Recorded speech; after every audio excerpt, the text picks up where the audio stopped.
donc non, je pense pas que les startups soient nécessairement des bons élèves. Et pourquoi? Parce que je pense qu'une des premières causes de l'inégalité salariale, enfin, une des causes de l'inégalité salariale, c'est notamment la fixation du salaire à l'embauche Hmm. et les écarts qu'ils peuvent avoir au moment de cette détermination du salaire à l'embauche. Et une des écarts, enfin, ces écarts arrivent souvent ou arrivent le plus dans les moments où le processus de détermination de salaire à l'embauche est discrétionnaire. C'est un peu le cas de figure qu'on discutait, dont on Tout à parlait fait. au début là. Et donc, plus c'est libre, plus on va laisser le salaire se déterminer un peu par la capacité de négociation du ou de la candidate.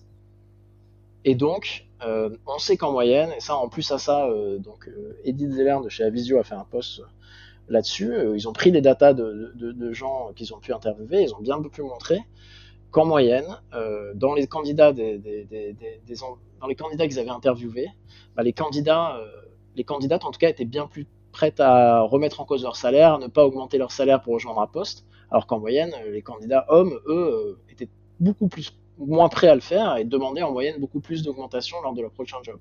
Donc plus on laisse place à la négociation, plus c'est prouvé qu'on va créer Hmm. des inégalités de salaire à l'entrée, à poste équivalent, seniorité, compétences équivalentes entre hommes et femmes.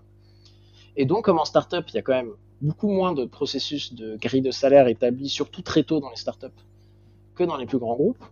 Il y a plus de place à la négociation. Et donc, je pense qu'il y a plus d'inégalités salariales dans les startups, un peu dans leurs premières années, si on ne met pas trop de garde-fous derrière. Donc, je pense que c'est un élément très fort qui fait que c'est pas forcément les bons élèves là-dessus.